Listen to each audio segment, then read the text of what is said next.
ሰላም ጤና ይስጥልኝ ተመልካቾቻችን ሰለሞን ሙልጌታ ካሳ ነኝ ቲክቶክ ዊዝ ሰለሞን በኢቢኤስ ዛሬ የሚገኘው በተለምዶ የዓለማችን መዲና ተብላ በምትጠራውና የአሜሪካ ዋና ከተማ በሆነችው በዋሽንግተን ዲሲ ውስጥ በሚገኘው ጆርጅ ዋሽንግተን ዩኒቨርሲቲ በሚባለው ቅጥር ግቢ ውስጥ ነው። ከዋይት ሃውስ እጅግ በጣም ጥቂት ደቂቃ ርቀት ላይ የሚገኘው ይህ ግዙፍ ዩኒቨርሲቲ በታሪካዊነቱና በነባርነቱም ከሚጠሩ የአሜሪካ ዩኒቨርሲቲዎች በግንባር ቀደምትነት የሚሰለፍ ትምህርት ቤት ነው። ይህ ትምህርት ቤት የተቋቋመው ከ196 ዓመታት በፊት በ1821 ዓመተ ምህረት በአሜሪካ ኮንግረስ ትዕዛዝ መሰረት ሲሆን የመጀመሪያ ስሙ ደግሞ ኮሎምቢያን ኮሌጅ ይባል ነበር።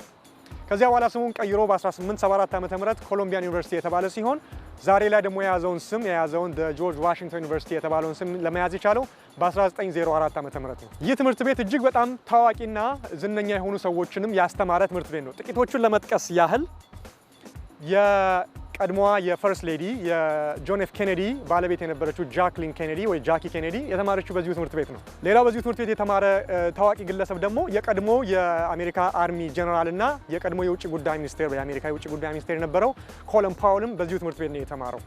ሌላ ደግሞ በአክተሮች ሁለት የታወቁ አክተሮችን ለመጥቀስ ያህል አንደኛው የሆሊውድ የታወቀ አክተር አሌክ ባልድዊን የተሰኘው ግለሰብ በዚሁ የተማረ አክተር ነው። እንዲሁም ደግሞ በጣም የታወቀች ጥቁር አሜሪካዊት አክትረስ አለች ኬሪ ዋሽንግተን፣ እሷም በዚሁ ትምህርት ቤት ነው ትምህርቷን የጨረሰችው። እኔም እንግዲህ የማስተርስ ትምህርቴን የተማርኩትና ትምህርቴን የጨረስኩት በዚሁ ትምህርት ቤት በ2011 ዓ.ም ሲሆን ዛሬ እዚህ የምንገኝበት ምክንያት ደግሞ ምን እንደሆነ ወደ በኋላ ላይ እነግራችኋለሁ። ይህ ትምህርት ቤት በጣም ትልቅ ነው።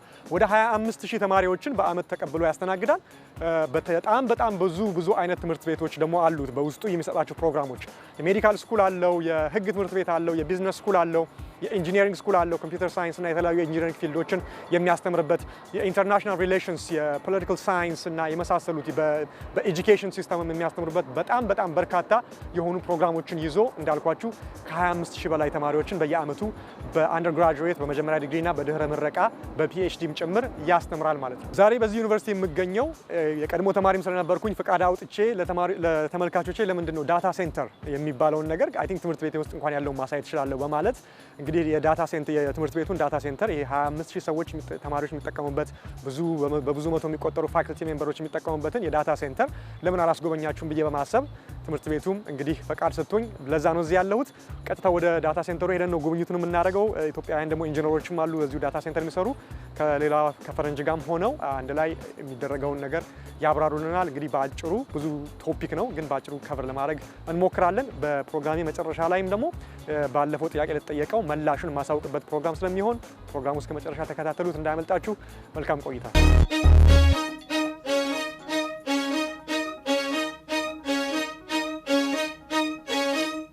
ተመልካቾቻችን አሁን የምንገኘው በጆርጅ ዋሽንግተን ዩኒቨርሲቲ ዳታ ሴንተር ውስጥ ነው። እንደምታዩት እንግዲህ ድምጽ አለ የሚጮኸው። ዳታ ሴንተሮች በሙሉ በጣም ከፍተኛ በሆነ ቅዝቃዜ ውስጥ መሆን ስላለባቸው ነው። እኔም በጣም በርዶኛል፣ ብዙ አንቆይም እዚህ ውስጥ። ከፍተኛ ቅዝቃዜ እነዚህን ማሽኖች ሁሉ ማቀዝቀዝ ስላለበት ነው ይሄ ነገር የሚጮኸው። እንግዲህ ኤሲ ሲስተሙ ነው። እንግዲህ ይሄ የምታዩት ዳታ ሴንተር ከ25000 በላይ ተማሪዎችን የሚያስተናግድ ብቃት ያለው የኮምፒውተር ሩም ነው። ዳታ ሴንተር ማለት የሰርቨሮች ሁሉ ክምችት ሆኖ ብዙ አገልግሎት መስጠት የሚችል ነው። ያን ነው የምንጫወተው። ቅድም እንዳልኳችሁ 25000 በላይ ተማሪዎችን እና በመቶ የሚቆጠሩ ፋክልቲ ሜምበሮችና ሰራተኞችን ያስተናግዳል። ስለዚህ ዳታ ሴንተር እንግዲህ አንዳንድ ማብራሪያዎች ለመስጠት እንግዲህ ኢትዮጵያዊ ኢንጂነርም አለ፣ የዚህም ደግሞ ቦታ ኃላፊም ደግሞ አለ፣ አሜሪካዊ ነው። እነሱን ወደዚህ ጋብዝና አንዳንድ ነገር ተጫወተን ቀጣዩን ደግሞ ድምጽ በማይጮህበት በውጪ ቆንጆ ቦታ ሆነን ደግሞ የቀረውን እንጫወታለን። አብራችሁን ቆዩ።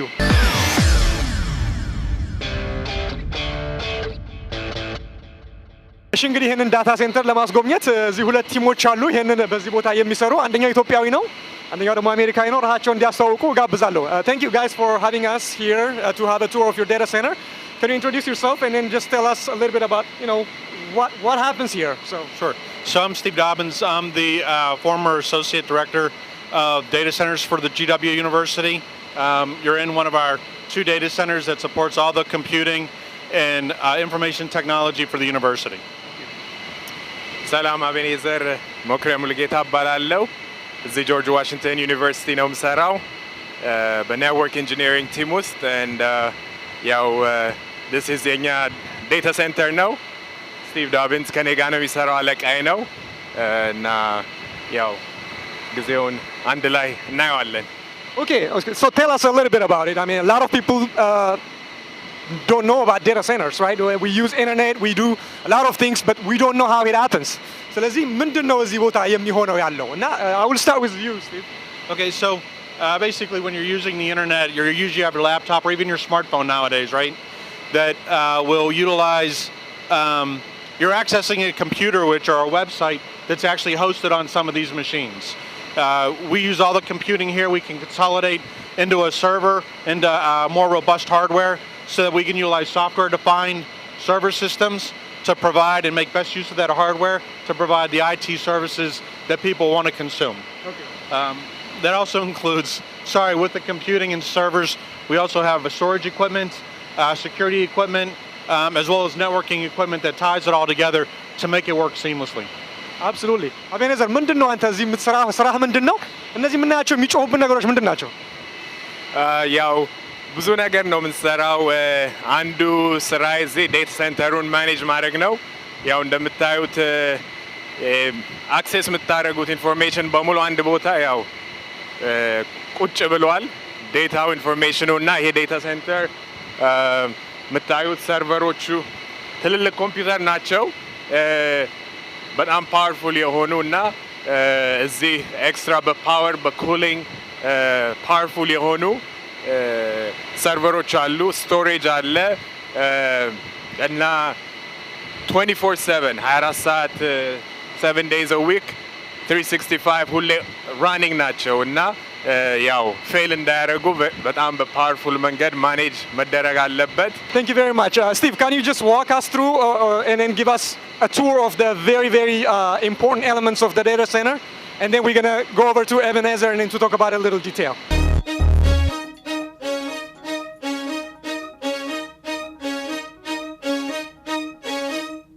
So one of the first systems that we wanted to show you was the system that we have here, which is our new unified communications platform.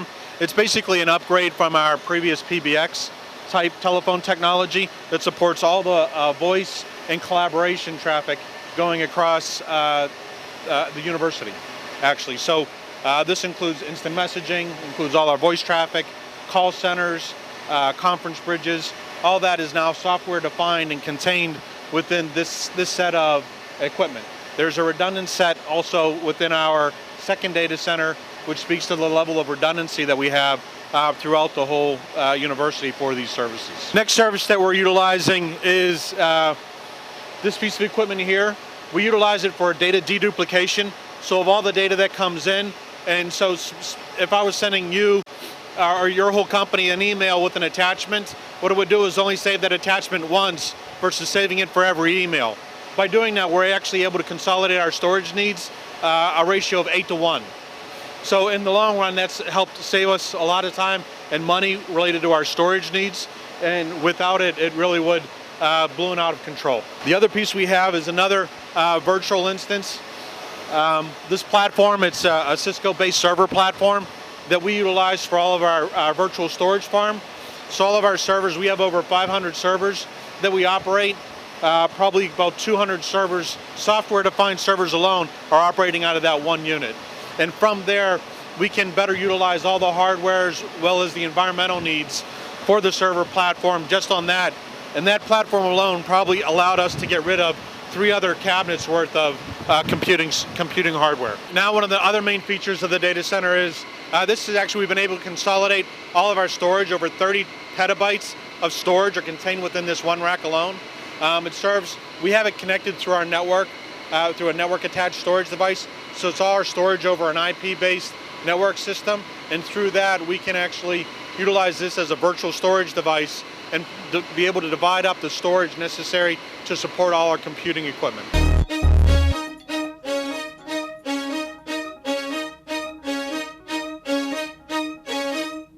እሺ አቤኔዘር እንግዲህ አሁን ደግሞ የምንገኘው እዛው ዳታ ሴንተር ውስጥ ሆኖ እንግዲህ እኔ ምን ብየዋለሁ ጠራዋል ይሄን በቃ የዳታ ሴንተሩ ምንድነው ዋና ደምስር አይደለ እና አንተ እንድታብራራ ፈልጋለሁ ምንድነው እዚህ የሚሆነው ቀደም ሰርቨሮቹን አይተናል ብዙ የተደረደሩ ስለነሱ በኋላም እንጫወታለን ሞር ግን እዚህ ጋር ያለው ነገር ምንድነው አቤኔዘር ያው እዚህ ጋር ስዊች ኔትወርክ ስዊቾች ናቸው እነዚህ እንደምታየው የሲስኮ ኔክሰስ 7000 ብራንድ ነው እዚህ ጋር ያለው በጣም ዋናው ኮር ነው በቃ ይሄ የሚያገናኘው ሰርቨሮቹ ከስቶሬጅ ኢኩዊፕመንት ሁሉ ተገናኝቶ የሚያገናኘው ኮሚኒኬሽን እንዲኖር በማከላቸው የሚፈቅደው ይሄ ፒስ ነው በጣም ፓወርፉል ሪዳንደንት የሆነ ሲስተም ነው ልክ እሱን የሚመስል በዚህም በኩል አለ ሁለተኛ so just in case አንዱ ፌል ቢያደርግ ሌላው ስቲል ራን እያደረገ ዴታ ሴንተሩን በሙሉ የሚያንቀሳቅስ ነው so ሰርቨሮቹ ስቶሬጁ ያየነው ነገር ሁሉ እዛ ተገናኝቶ በዚህ ፋይበር ኮኔክሽን በኮፐር ኮኔክሽን ከኋላ የምታያቸው በሙሉ የሚገናኘው በስዊች በኔትወርክ ስዊች ነው ስለ ፋይበር ኦፕቲክስ ሲነገር እነዚህ አረንጓዴ ወይ ሰማያዊ የሚመስሉት ሽቦዎች ናቸው አይደለም ፋይበር ኦፕቲክስ ስለዚህ በሽቦኛ በመናቀው በኮፐር ሳይሆን በጨረር አማካኝነት ዳታው የሚተላለፈው አይደል ምን ያህል ስፒድ እንዳለውና እስቲ ምን ያህል አሜዚንግ የሆነ ቴክኖሎጂ እንደሆነ ንገረን እስቲ ያ ፋይበር ያው በጣም of course expensive wood technology ነው ፋይበር ሲባል ኮፐር ያው ትንሽ ስለሚረክስ ኮመን ነው ግን ፋይበር ሞር እስከ እዚያውን የምታዩት እስከ 10 ጊጋባይት ካፓሲቲ ያለው ኮኔክሽን ናቸው per second ማለት ነው so more information more data በቀላሉ በፍጥነት ማሳለፍ ይቻላል በተለይ ትልቅ ሰርቨሮች እዚህ 10 ጊጋባይት ኮመን ነው የምታዩት ደግሞ የዲስታንስም ነገር አሁን ባክቦንም እስከ 70-80 ኪሎ ሜትር ድረስ ፋይበር ዲስታንስ መሄድ ይችላል ያው ኮፐር ሊሚቴሽን አለው ብዙ ከ100-200-300 ሜትር በላይ ሊሚቴሽን አለው ፋይበር ግን ዲስታንስ ሎንግ ዲስታንስ መዘርጋት ኮኔክት ማድረግ ይቻላል እሱ ነገር ቤኔፊት አለው ያ በጣም ቴንክ ዩ እስቲ ደግሞ ቀጥሎ ደግሞ አንድ ሰርቨር ምን እንደሚመስል አብረን እናያለን ማለት ነው ስለዚህ ታብራራልናለህ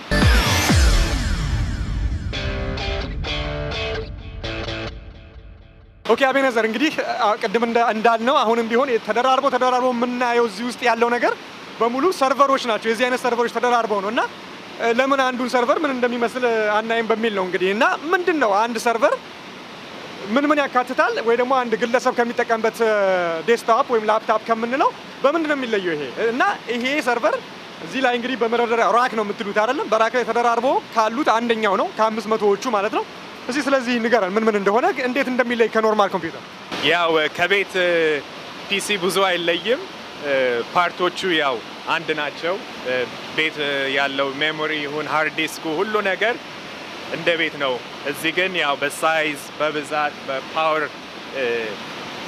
ተለቅ ያሉ ናቸው ለአመታትም ያለምንም ፌሊየር ራን ማድረግ የሚችሉ ኮምፖነንት ናቸው ኦፍ ኮርስ ሃየር ኳሊቲ ያለው ነገር ነው ዋጋውም ውድ ነው እዚህ ጋር ያው ፓወር ሰፕላይ አለ ትልልቅ ፓወር ሰፕላይ ናቸው እነዚህ አንድም ሁለትም ናቸው እዚህ ውስጥ የሚታየውና ቢወጣ ኤኒዌይ እዚህ ውስጥ ፓወር ሰፕላይ አሉ እዚህ ጋርም ይሄንን ብከፍተው ከፍተን ማየት እንችላለን ሜሞሪ አለ ይሄ በጣም ትልቅ ካፓሲቲ ያላቸው ሜሞሪ ናቸው ምን ያህል ቲፒካል ሰርቨር ምን ያህል ሜሞሪ አለው እዚህ እስከ 300-400 ጊጋባይት ራም በላይ እዚህ ውስጥ ሊገኝ ይችላል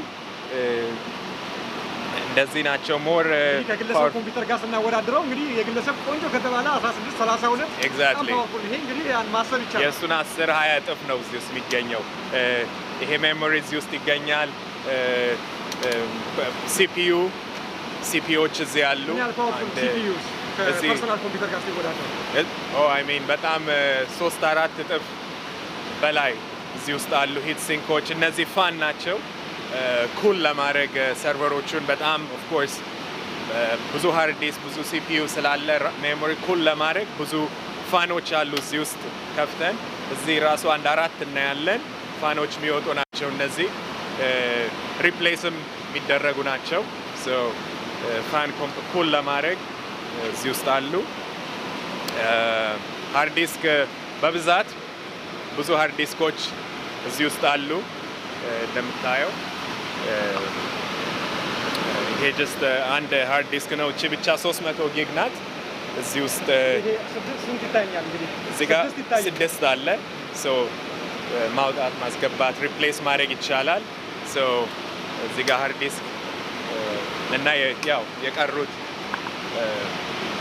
ኮምፖነንቶች ያው ያሉ ናቸው።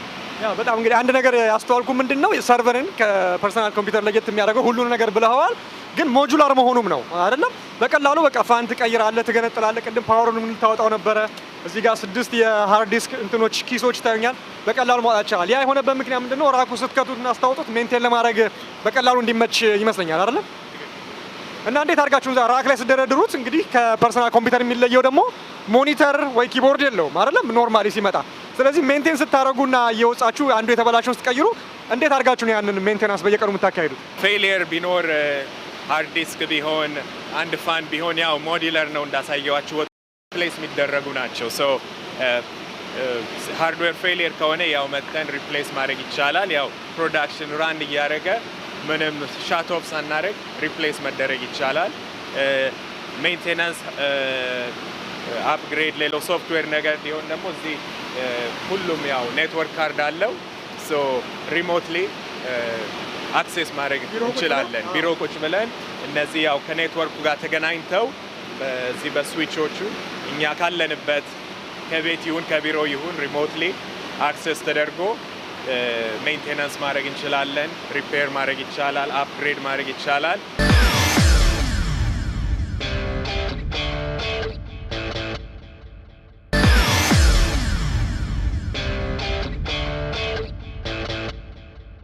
እሺ አሁን የምንገኘው በጆርጅ ዋሽንግተን ዩኒቨርሲቲ ቦታ ተቋም ውስጥ ነው።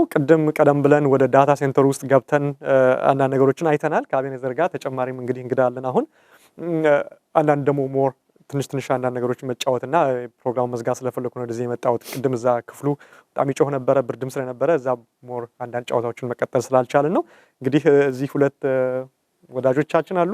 ስማችሁን ቅድም አቤኔዘር ነግረህናል፣ ግን በድጋሚ ስምህንና የተማርከውን ትምህርት እና እዚህ የምትሰራውን ስራ እስቲ ንገረን። ቴንክ ዩ። ስሜ አቤኔዘር መኩሪያ ሙሉጌታ እባላለሁ። ያው በአይቲ ፊልድ ብዙ አመት ሰርቻለሁ። አንደርግራጁዌት በኮምፒውተር ሳይንስ፣ ማስተርስም በኢንፎርሜሽን ሲስተምስ ነው። እዚህ ጂደብሊው ነው የጨረስኩት። አሁን እዚሁ ነው የምሰራው። በኔትወርክ ኢንጂነሪንግ ቲም ውስጥ ነኝ። ስሜ ደረጀ ጌታነህ ይባላል። የትምህርት ደረጃዬ የመጀመሪያውንም የሁለተኛውንም ማስተርስ ዲግሪንም የሰራሁት በኮምፒውተር ኢንጂነሪንግ ላይ ነው። ትምህርቴን የተማርኩት ዩክሬን ነው። ከዛ ከ20 ዓመት ያላነሰ በኢንፎርሜሽን ቴክኖሎጂ ላይ የስራ ልምድ አለኝ።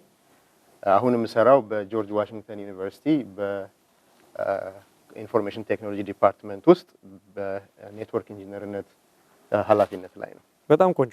እስቲ እንግዲህ እንጫወት። ቅድም ኦልሬዲ ጨዋታውን ጀምረናል። ስለ ዳታ ሴንተር ነው ዛሬ መጫወት የፈለኩት። አንዳንድ ወገኖቻችን በዚህ ዙሪያ ላይ አንዳንድ ነገር ተጨባጭ ነገር እንዲያገኙ በሚል ነው። ብዙ ጊዜ እንጠቀምበታለን። ኢንተርኔት ስንጠቀም ብዙ መረጃዎችን ከኮምፒውተር ላይ ስንወስድ ብዙ ነገራችን የተገናኘው ከዳታ ሴንተር ጋር ነው እና ምንድን ነው ዳታ ሴንተር ምን ማለት ነው? እና አንድ ነገር ዳታ ሴንተር የሚያሰኘው ምን ሲሆን ነው? እስቲ ደረጀ ባጭሩ ነገር ዴታ ሴንተር የምንለው ቤዚካሊ የኢንፎርሜሽን ቴክኖሎጂ እቃዎች ብል ምናልባት ተገቢ ይመስለኛል ተሰብስበው በአንድ ቦታ ውስጥ የሚቀመጡበትና በጥሩ ሁኔታ አየሩ በተስማማ መልኩ ተቀምጦ ሰዎች ወይም ዩዘሮች ከተለያየ ቦታ ሆነው ሪሞትሊ ሊሆን ይችላል፣ እዛው ዴታ ሴንተሩ አካባቢ ሊሆን ይችላል፣ የሚፈልጉትን ኢንፎርሜሽኖች በቀላሉ ሊያገኙበት የሚችሉበት ቦታ ነው ዴታ ሴንተር ባጭሩ በጥቅሉ።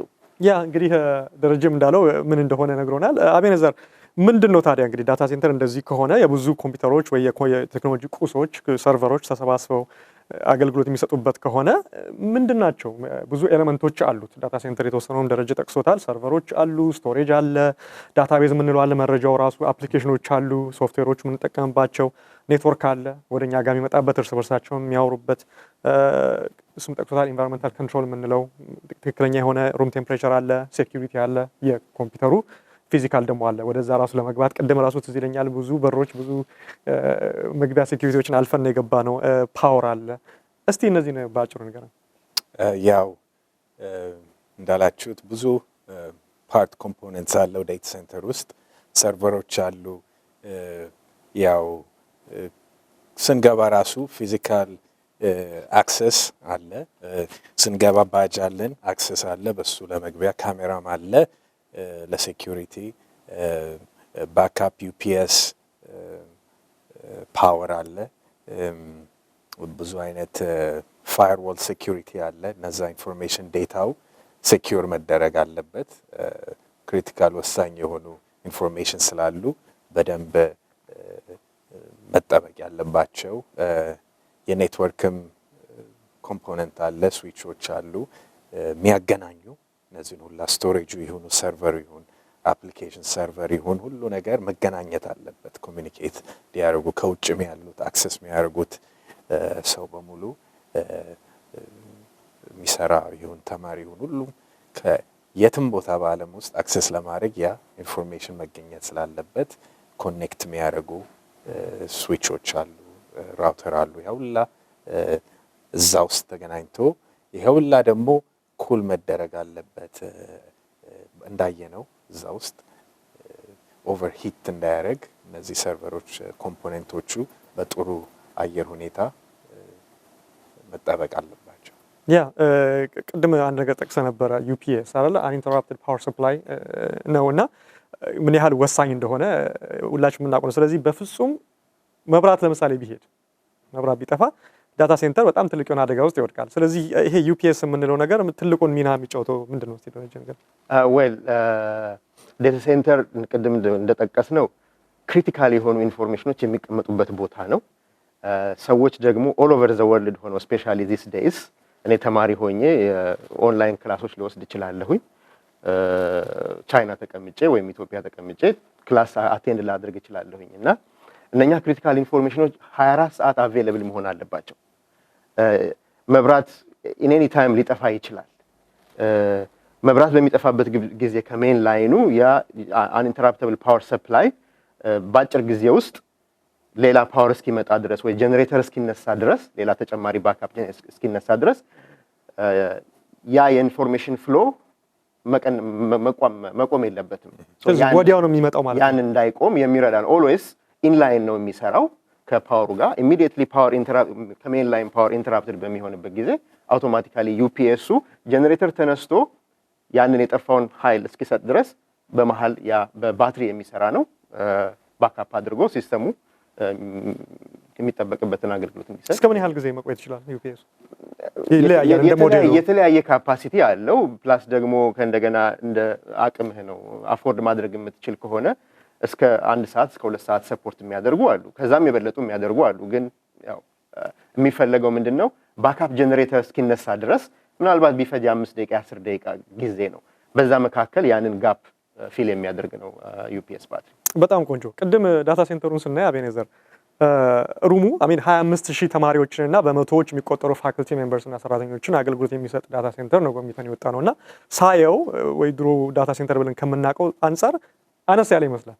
ኦፍ ኮርስ ወደ 500 ሰርቨሮች የተደራረቡ እንዳሉ ተጫውተናል። ግን ይሄ እንደዚህ ያነሰበት ምክንያት ምንድነው? አይ ቲንክ አዲስ ቴክኖሎጂ እንደመጣ ስንጫወትም ነበርና የትራዲሽናል የድሮ የምናውቀው አይነት ትልቅ መጋዘን ውስጥ መዓት በመቶዎች የሚቆጠሩ ሰርቨሮች የሚደረደሩበትና አሁን ደግሞ እጥር ብላ ግን በሚገርም አይነት ፍጥነትና ብቃት ያለውን ዳታ ሴንተር እያየን ነው የምንገኘውና ትራዲሽናል እና ይሄ ሞደርን የምንለውን ነገር እስቲ ምንድነው እንደዛ የሆነበት ምክንያት አጫውተን እስቲ። ስትነጂም ነበር ብዙ ገና የሚወጡ ባክሶች አሉ፣ ረዣዥም ሰርቨሮች ገና እናወጣለን ስትለኝ ነበርና ምንድነው አሁን አዳዲስ ቴክኖሎጂ አለ። በተለይ በሶፍትዌር ላይ ሞር ፕሮግራመርስ አሉ። ብዙ አዳዲስ ቴክኖሎጂ በተለይ ይሄ ቨርቹዋላይዜሽን የሚባለው ቴክኖሎጂ በጣም ዴታ ሴንተሩን ለውጦታል። ድሮ ያው አንድ አፕሊኬሽን ካስፈለገ አዲስ ሰርቨር ዴታ ሴንተር ውስጥ መጥቶ ያው ተገጥሞ ያው መጠቀም ነው። አሁን ግን በቨርቹዋላይዜሽን ቴክኖሎጂ አንድ ሰርቨር ላይ ብዙ ሰርቨሮች ራን ማድረግ መጠቀም ይቻላል እና እሱ ቴክኖሎጂ በጣም ዴታ ሴንተርን ለውጧል። ይሄም በጣም ለፓወር በኤፊሽንት የሆነ መንገድ ዴታ ሴንተሩ መጠቀም ይችላል። ድሮ እስከ 100 ፊዚካል ሃርድዌር የሚያስፈልግበት አሁን ተቀንሶ እስከ 2-3 በቂ ሆኗል እና ይሄ ቨርቹዋላይዜሽን ቴክኖሎጂ በጣም እየለወጠ ነው ሞደርን ዴታ ሴንተሩ። ኦኬ እስቲ ደረጀ ምንድነው ቨርቹዋላይዜሽን ምንድነው? ቨርቹዋል ማለት እንግዲህ የአንድ የእውነተኛ ቁስ ነገር ተመሳሳይ የሚጨበጥ ያልሆነ እንደማለት ነው። ቨርቹዋል ስንል ብዙ ጊዜ ቨርቹዋል ብዙ ነገር ውስጥ የምንጠቀምበት ቃል ነው። ወደ ሰርቨር እናምጣውና ምንድነው ቨርቹዋላይዜሽን የሚባለው ነገር? ሰርቨሮቹ እንዲያንሱ ነገር ግን ብቃቱ ሳይቀነስ ማለት ነውና ከዚህ ጋርም ተያይዞ ደግሞ ሃይፐርቫይዘር ምንለው ነገር አለ መሰለኝ ይሄን ቨርቹዋል ማሽኖችን ማኔጅ የሚያደርግ ነገር ነውና እስቲ እነዚህን አብራራለን እስቲ ሞ ዌል እንደው ወደ ኋላ ትንሽ መለስ ልበልና ጨመር አድርጌ ላወራ።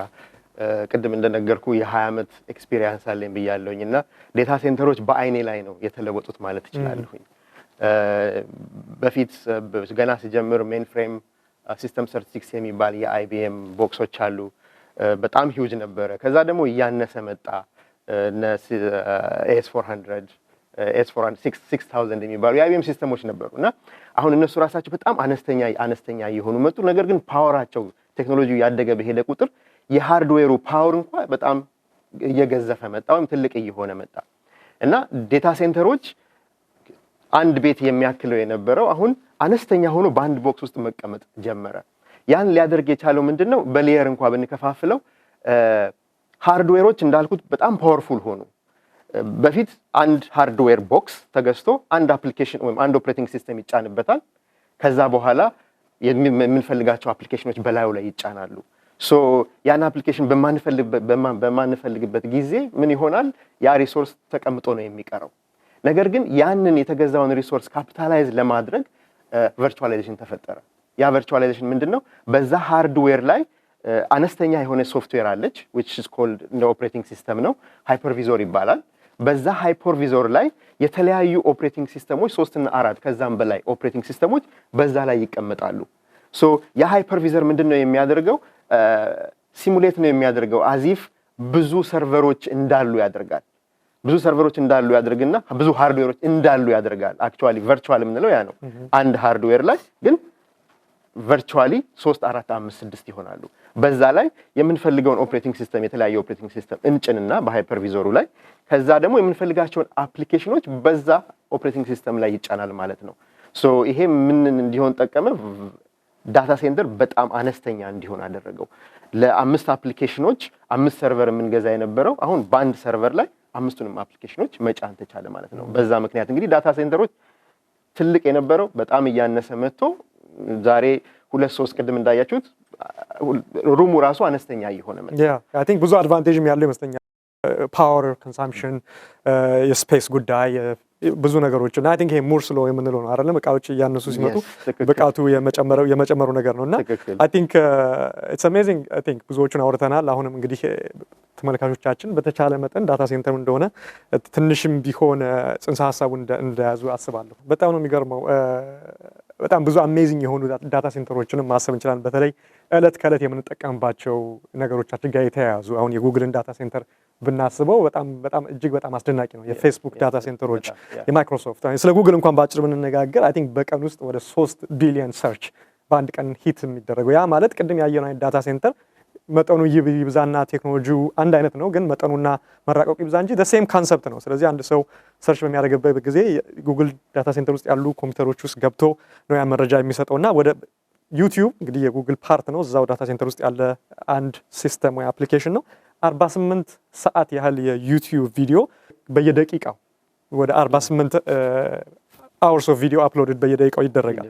ወደ 7.2 ቢሊዮን ያህል ቪው በየቀኑ ዩቲዩብ ላይ ሂት አለ። እንግዲህ ይሄ የሚሆነው ሰርቨሮቹ ጋር እየተሄደ የሚሰጥ ሰርቪስ ነው ይሄ በሙሉ እና ይሄ በሙሉ በፔራባይት ኦፍ ቅድም የእናንተ ራሱ ወደ 30 ምናምን ፔራባይት አሳይታችሁኛል።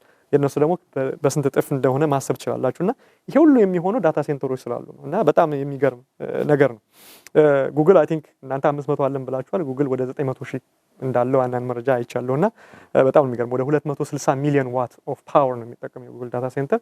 አይ ቲንክ እንዲሁም አንድ ቦታ ላይ ሳይ ወደ 0.01% ኦፍ የዓለምን የግሎባል ኤነርጂ ኮንሳምፕሽን ጉግል ዳታ ሴንተር ብቻ እንደሚወስድ በጣም አሜዚንግ ነው። የፌስቡክን ራሱ ብንነጋገር ወደ 2.5 ቢሊዮን ያህል ሰዎች ተጠቀሙበታል። 100 ሚሊዮን ያህል ወይ ከዛ በላይ የሚወልጡ ስታተሶችና ፒክቸሮች፣ ቪዲዮዎች በየቀኑ ወይ በየሰዓቱ አፕሎድ ይደረጋሉ።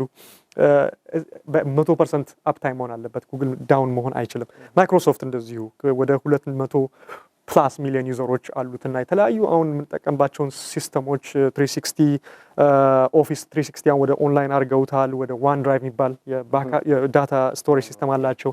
ጌም መጫወቻ ኤክስቦክስ፣ ከዛ ጌሞቹን ብዙ ነገሮች ኦንላይን ነው የምንጠቀመው። አውትሉክ ኢሜል ሲስተማቸው ይሄ በሙሉ የሚሆነው ዳታ ሴንተሮቹ በመኖራቸው ነውና ወደ 90 በላይ ሀገሮች ተጠቃሚ ነው።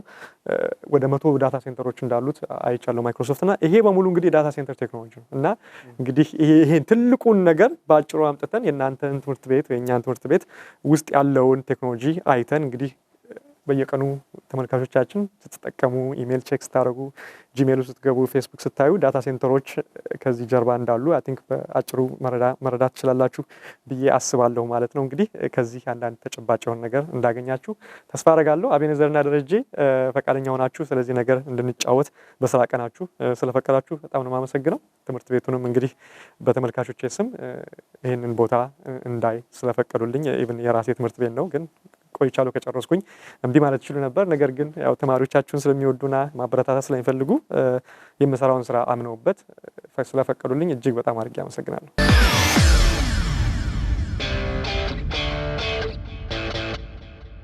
ተመልካቾቻችን ለዛሬ ያዘጋጀው ፕሮግራም ይሄን ይመስል ነበረ። በትምህርት ቤቴ ውስጥ የሚገኘውን ዳታ ሴንተር በማስጎብኘት ለእናንተ ተመልካቾቼ ተጨባጭ የሆነ መረጃ በጣም በሱሱም ቢሆን ብዙ ቶፒክ ነው። ነገር ግን ሁለት ኢትዮጵያውያን ኢንጂነሮች እዚሁ የሚሰሩትንም አካትቼ በዚሁ የተማሩ በዚሁ የሚሰሩ ኢትዮጵያውያን ኢንጂነሮችንም አካትቼ ትንሽ ተጫውተናል። እንግዲህ ከዚህ አንዳንድ ነገሮች እንደተማራችሁ መረጃ እንዳገኛችሁ ተስፋ አደርጋለሁ። ሳምንት በሌላ ፕሮግራም ነው የምጠብቃችሁ። አስተያየቶቻችሁን እንደተለመደው ብትጽፉልኝ ይደርሰኛል። በኢሜል፣ በፌስቡክ ኢንባክስ፣ በትዊተር በሚመቻችሁ ቦታ ብትጽፉልኝ ይደርሰኛል። በተለይ በፌስቡክ ላይ ነኝ አክቲቭ። በተለይ ፔጅን ላይክ ብታደርጉ የምጽፈውን ነገር በቀላሉ መከታተል ትችላላችሁ። ሳምንት በሌላ ፕሮግራም እስከምጠብቃችሁ ቸር ሰንብቱ።